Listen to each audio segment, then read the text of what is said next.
Thank you all very much for coming and welcome to GCSJ seminar today. We have Tom Martin, the Senior Lecturer in International Studies, speaking about a British Academy funded research, which explores focus groups and opinion polling data to examine the national security and actually demonstrate that national security cannot be reduced to a singular concept. He's using a people-centered approach, and he will talk us through some of his research and his findings.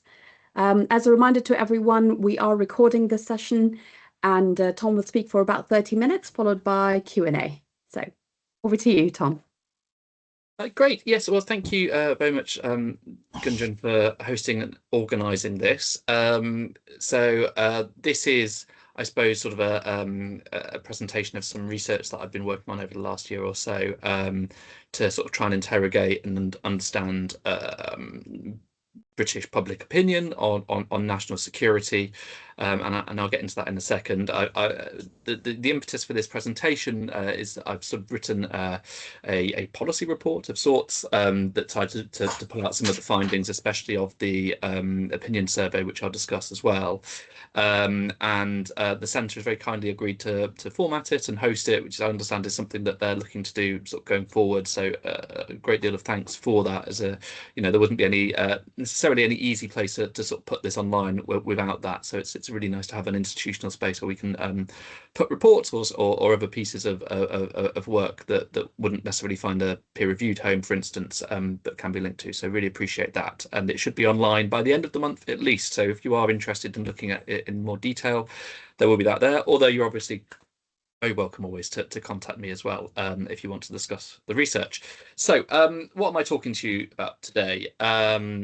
Can I progress the slides? Yes, I can. So I suppose the impetus for this comes from a sense that the topic of national security in the UK, in other polities as well, tends to be presented as something that is sort of driven and governed by cross-party consensus and a broad sense of political agreement. And I think this presentation is often sort of a political expediency, but also something that one finds in the media as well, a tendency not to want to rock the boat on national security issues, to present a united front. And I think that sort of has sort of implications in terms of policy, in politics, in terms of media representation, etc. And I'm my guiding assumption in this work is that assumption of homogeneity when it comes to sort of what are the UK's national interests, how should it produce national security for the UK populace, what should the priorities be. My sort of guiding assumption is that this this consensus often obscures diversity and contestation, and that there is a deeper and wider politics to how we think about security and national security in the UK, how people understand it, how diverse communities potentially understand it, the policies that they would prefer, and the priorities that they would have. And I think this is especially pertinent to the context of an increasingly uncertain and insecure international environment. And also recently in things such as the Strategic Defence Review, allusions to a need for a whole of society approach to the UK's defence and security, and an important role for the wider UK population in producing sort of defence and national security. This is framed within those policy documents as requiring a national conversation on what the future of British defence and security should be. I've not yet seen anything that might look at all like a national conversation in that regard, and my deep suspicion is that when they talk about a national conversation, what the defence and security establishment mean is that they need to convince the British public for what might be unpopular or potentially difficult choices. So it's in that context that I think this research has some sort of value in trying to understand and actually interrogate what do the British public think about when we talk about national security, and in doing so I adopt a vernacular approach, which I framed as people-centered in the report, because I think that has a more sort of wider sort of implication. But in terms of the academic literature, a vernacular approach starts from the assumption that security doesn't have any essential component to it. That is, let's put it a different way. There's no sort of inherent thing that we can understand as security. Rather, what is a threat, how we might identify something as a threat, the actions that might need to be taken to mitigate that threat are political constructs. And a vernacular approach says, let's start from a position of asking people what they think are important concerns for their security, how they would seek to manage and navigate those. So it starts with it doesn't start with any assumptions about what those significant threats might be, what national security priorities and approaches might look like. Rather it starts from a base level of asking individuals and groups, how they would perceive those issues and going from there. So it's very much a bottom-up approach to thinking about national security, I suppose. It's one way of framing it. The sort of questions I'm asking, therefore, across this research are, what threats are perceived as most salient? What are the drivers of security and insecurity? What are people's national security policymaking and spending priorities? And then sort of reflecting on that, to what extent are there demographic or ideational factors that might shape people's perceptions of national security? And I'll pull some of those out as we go through the presentation. So there's sort of two components to this research, really, and I'll primarily speak to. So can everyone just make sure they're muted? They've got some noise coming through that's a little bit distracting. There's two. Wait, 1 second. There's two components to this research. And I'll speak more to the second of it than the former, but I'm happy to take questions on either or to discuss or follow up on either of them in detail. It started with 10 focus groups that were very kindly funded by the Open Societal Challenges Fund here from the OU, that ran across the country and with different segments of the population, which started again from this sort of very bottom up, empty approach to thinking about what security might be, to talk through with groups of 3 to 6 people in each case, what their primary security concerns were, to what extent they felt that the UK's approach to national security resonated with them and managed their concerns and the threats that they saw as most prominent or important, and then what approaches they would take towards producing national security for the UK. And then this qualitative data was then brought into a nationally representative opinion survey that was conducted by Savanta, which was, I can give more details on the specifics of the survey, but as 2,000 odd people weighted on key, with quotas for key demographics, so it should be nationally representative. And a lot of the questions for that survey were done explicitly drawing on the data from the focus group surveys. So for instance, and I'll get into this in a second, but if we're talking about what threats do you see as most salient, the answers available to participants were not just those drawn from national security strategies, which is often the way this is done, but were drawn from the focus group data. So it had a much wider sort of range of potential answers, which give a different sort of, very different, which ultimately allows, I think, for quite different conclusions to be drawn from a lot of polling that's conducted in this space. So anyway, that's the sort of the process the research followed. And as I say, I'll talk to.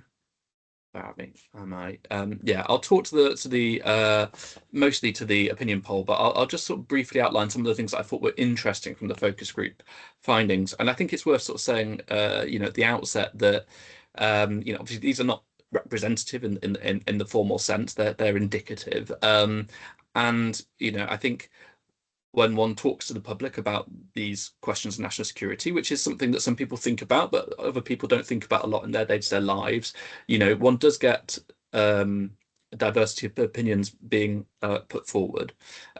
Often these can sort of resonate with orthodox government approaches, but sometimes they challenge that as well and articulate perspectives and ideas and priorities that don't necessarily align with government or sort of the approach taken by the UK over the last few decades.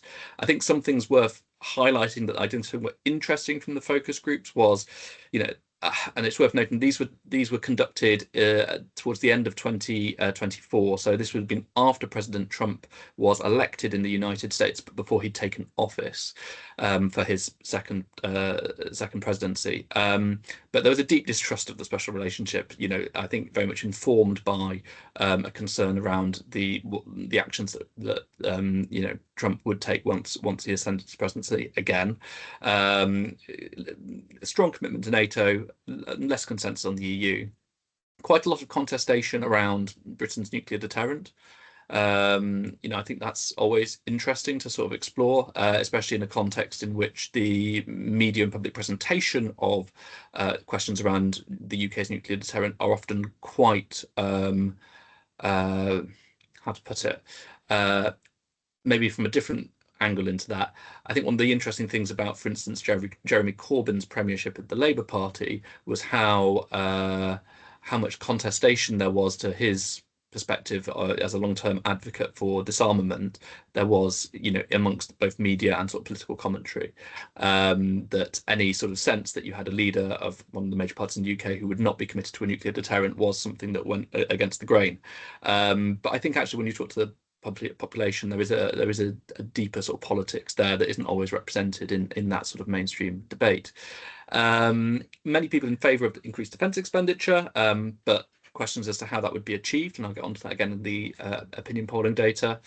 From a reasonable proportion, a concern that the UK often privileges a military response to global challenges and doesn't focus enough on sort of ending wars and peace building. Also, I think from another reasonable subset of the groups, and I think probably more than I would have expected, and a concern that the UK was too active internationally, that it needed to focus on domestic challenges and concerns as well. One way you might frame that is a concern that the UK was more concerned with international challenges than it was the human security of its own domestic population, perhaps. The resonance of a welfare, not warfare narrative. And I think it's also interesting to note that when people are asked, as I did in the focus groups, just what are the big security concerns that you have on your mind at the moment, most people instinctively went to more domestic and sort of everyday concerns such as fraud, street crime, the cost of living, etc. And again, that will resonate throughout the opinion polling as well. So without further ado, and where are we? I think that's okay. So as I said, there is a fuller report that I've written on this and that I'm happy to share with people, or that will be online in a nicely formatted version soon. I'm not going to go through each of the questions and data sets that I've got from the opinion polling. I'd also clarify, on this as well, that I'm not got deep quantitative skills.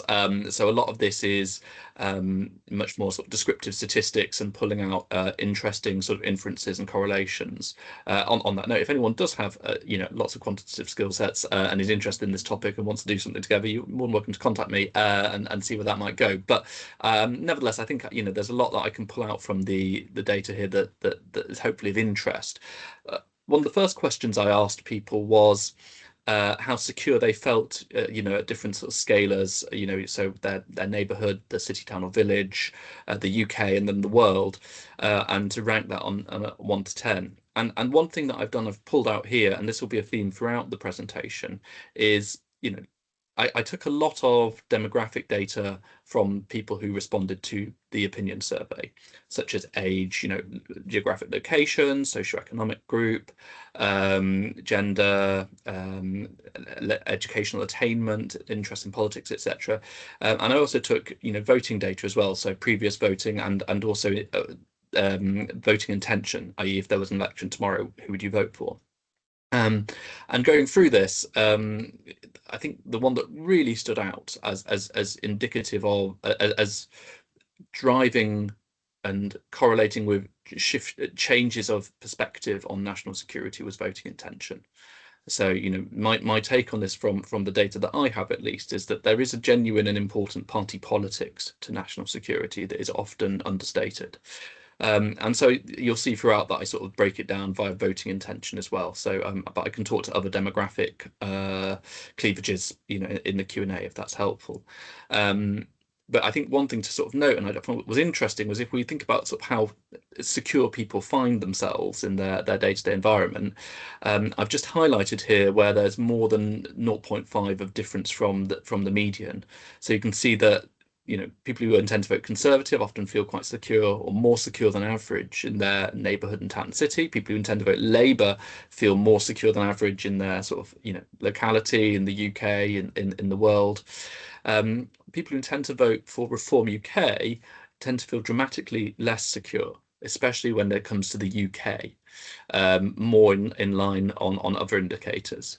And I think there's an interesting sort of aspect there towards sort of, the extent to which people are willing to vote for parties that are perhaps, seen as disruptive of the political consensus in relation to how secure they feel within their community within the UK itself. So I think that's worth pulling out.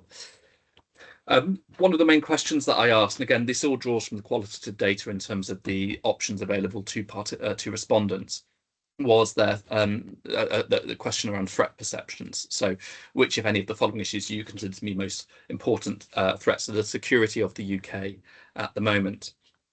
Respondents were able to select up to 3 of the answers. A quick note on the question here. I deliberately wanted to frame the question, in line with other surveys which ask people about their, threat priorities or their threat perceptions. There has been some more sort of critical scholarship that's looked at this, which is often framed around, security is slightly more ambiguously. And I think one of the problems of doing work in this area is that security can mean lots of different things to lots of different people. It has a wide sort of vernacular usage. So I've tried to frame this within line with, national security, security of the UK, which, as I say, mimics and mirrors other polling which takes, and I mentioned this earlier, but I'll just elaborate on it.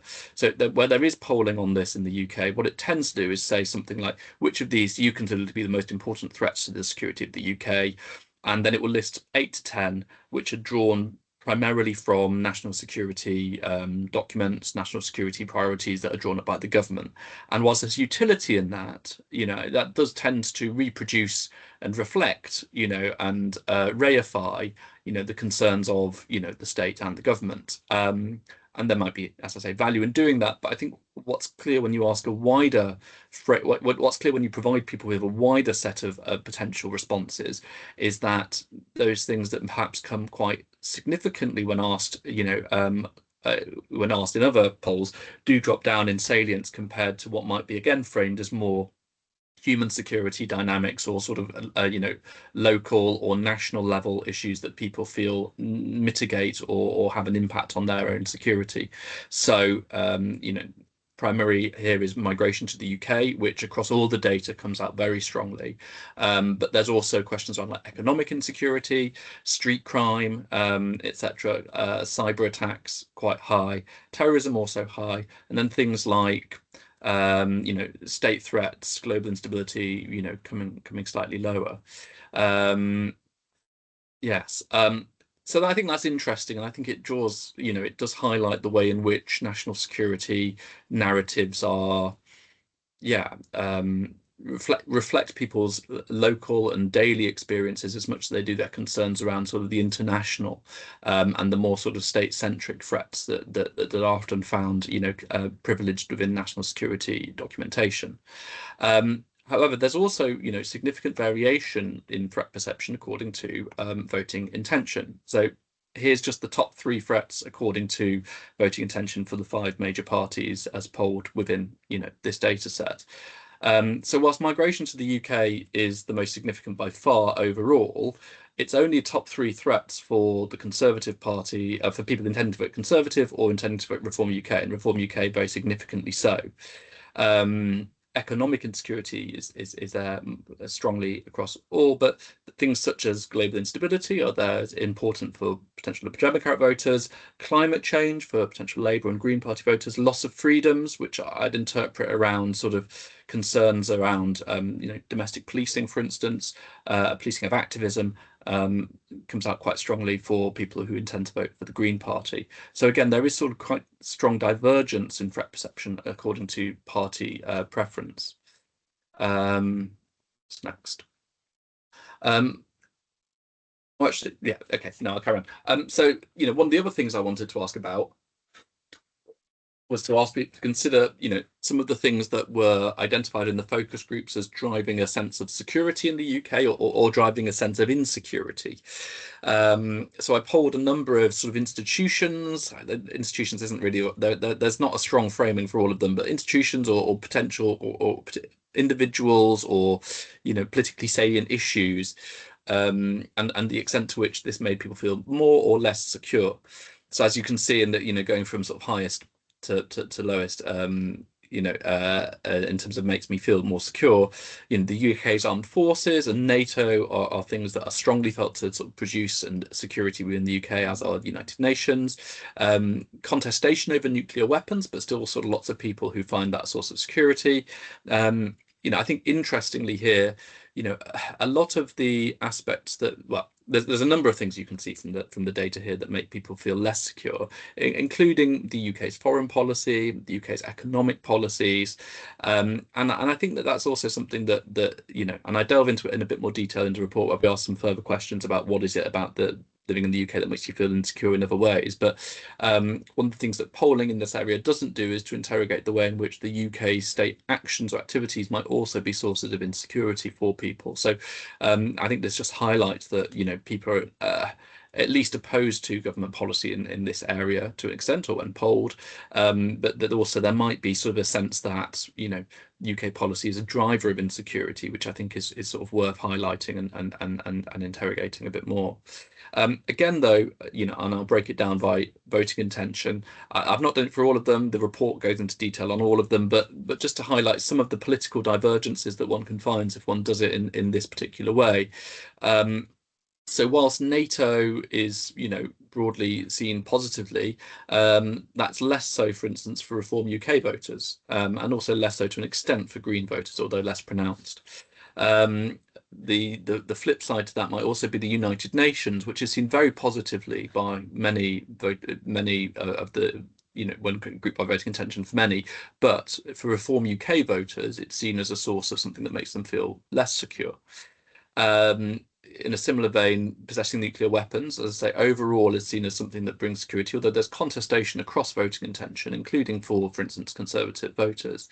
But potential Green voters are most stridently, clearly opposed to the UK possessing nuclear weapons, or at least see the UK as possessing nuclear weapons as something that generates insecurity. Donald Trump, seen by many voters to be something that makes them feel less secure, with the exception of Reform UK voters, where there's contestation, but actually a plurality who would say it makes them feel more secure. Again, UK foreign policy, you can see again via party voting that whilst Labour voters, it's something that makes them feel more secure, and there's it's a bit more contested on Conservative, Lib Dem, and then increasingly Green and Reform UK voters, it's seen as a source of insecurity.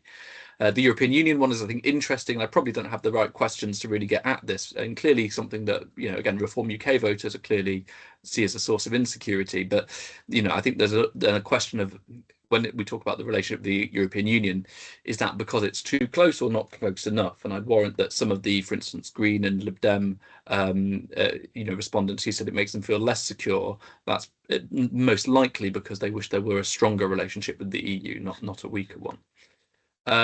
So as you can see, again, this sort of perception of what drives and generates security for people in the UK does have sort of clear divergences when it comes to sort of voting intention. Where do we go next? Again, I then move on to sort of ask about policy priorities. I hope you can read it. So I should have said that I appreciate some of this text might be small, but I can send around the PowerPoint if that's helpful to anyone, or it's all in the report in a more sort of easy to read fashion, I hope. But again, when it comes to policy priorities, which were drawn from, the answers available to participants were drawn from both UK national security strategy documents, but also from the focus groups and the things that were articulated there. It's interesting seeing migration strongly figures, but again, then there's more domestic human security concerns at the forefront of the data. So cost of living, increasing funding for the NHS, stronger action on street crime, and interesting to see ensure the UK is more self-reliant for energy and food, figuring quite high. But these are all then given stronger salience in terms of this question, at least, to things such as increasing defence spending or ensuring the UK has a strong nuclear deterrent or strengthening counter-terrorism, which might come through much more strongly in terms of national security or strategic defence reviews. Again, though, there's quite a lot of divergence according to voting intention. So whilst feel like a broken record, but whilst reducing net migration and strengthening border security is a major concern for potential Conservative and Reform voters, it's not in the same way for Labour, Liberal Democrat and Green voters, where more cost of living crisis and NHS becomes much stronger focus. And Liberal Democrat voters, interestingly, sort of really prioritising security with European countries, which is probably not a surprise, but is interesting nonetheless. I thought I'd talk about government spending. This is other pollsters have done similar work on this, so I don't think this is necessarily surprising, and it sort of more corroborates the work that has been done. But if you ask people in isolation, do you agree with the UK's planned increases to defence spending, which, for clarity, is to increase defence spending to 3.5% of GDP by 2035? A plurality do agree, not all, and there is opposition, for instance, primarily amongst potential people who would want to vote for the Green Party, but there's a significant plurality in favour of increasing the defence spending. If you ask people how they would want to fund that plurality breaks down quite a lot and quite dramatically. I'm sure one could ask other questions that sort of try to identify other levers of public spending, but an increase to 3.5% of GDP, would be quite a significant uplift in spending over the next 10 years or so, and so it would require, I think, a significant. This can't be. In part, it's already been paid for by slashing the overseas development aid budget. So there's not many small pots of money that can just be used to fund this. It would have to be quite a significant shift in public finance allocation. So, all the ones I've polled here, as you can see, taxation, decreasing spending on social security, increasing borrowing, decreasing spending on education or on the NHS, none of them are popular with the electorate as a whole. Just to note, potential Labour voters would by a small plurality vote to be in favour of increasing taxation, for instance, to finance it.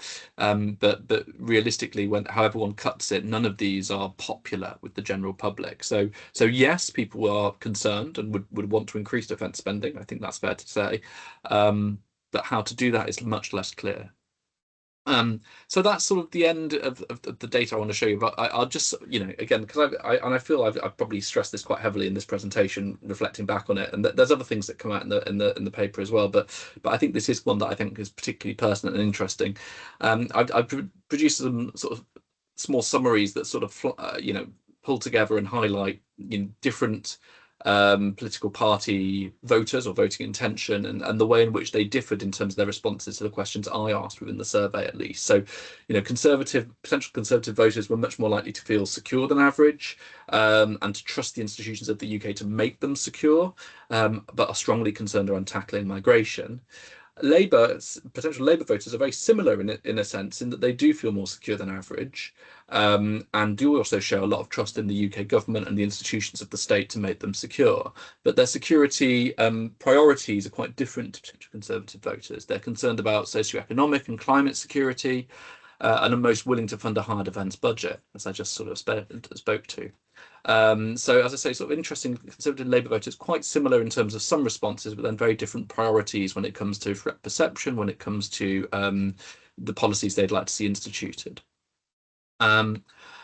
Liberal Democrat voters are, as ever, sort of slightly in the middle of things. So you're still more confident the UK is a secure place to live than average, but slightly different range of concerns, especially cyber attacks, economic insecurity. Often the ones most likely to focus on the global dynamics of security, so to see it as an international question, and with strong support for the UN, NATO, and the UK's relationship to the EU. Very critical of Donald Trump and the UK's relationship with America. More than others want to increase cooperation with the EU and are very concerned, interestingly, about mis and disinformation. And then I think potential Green voters and potential Reform UK voters are also quite aligned in certain ways. So potential green voters are less concerned about traditional security threats, such as terrorism, and are opposed to increased defence spending quite resolutely. They privilege and prioritise socioeconomic insecurities and climate change, and this is where the similarity is. They don't trust the institutions of the UK to produce security for them and see the UK government as a source of insecurity.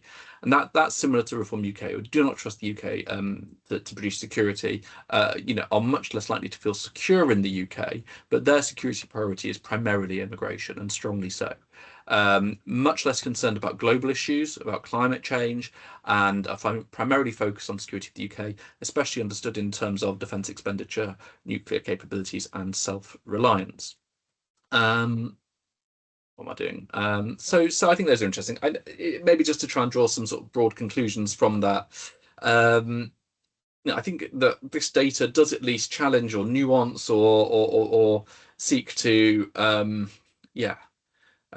explore in more detail, how we understand national security in the UK. How do people understand national security, and moves it away from a purely state-centric understanding that one sees often in, for instance, UK government sort of security strategies, and I think in sort of, as I've been talking about, sort of the media and political debate, which emphasise the UK as a actor on the world stage, a military actor, where security is brought about through having a strong army, increased defence expenditure, and focus on issues like terrorism, state threats, nuclear threats, etc.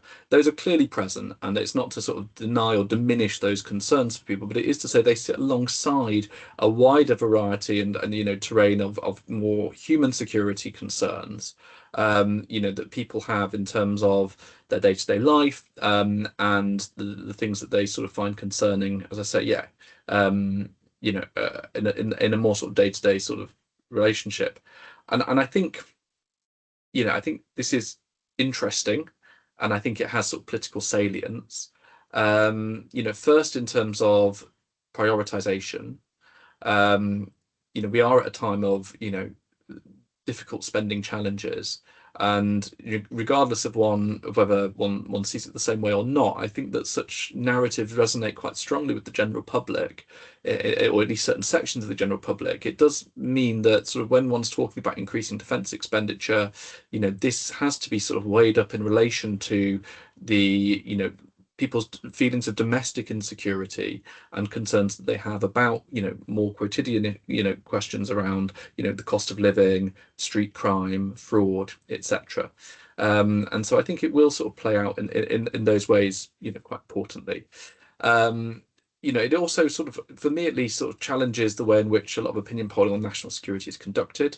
It's not to say that those polling people's opinion on national security, which is derived primarily from sort of national security documentation, is a bad thing to do. But it does say that if you ask different questions, or if you ask questions which provide people with different potential responses, you do get a wider sort of understanding of what the security concerns that resonate for people are. And I think that's interesting. And as I've been saying, I think there is a notable party politics to national security.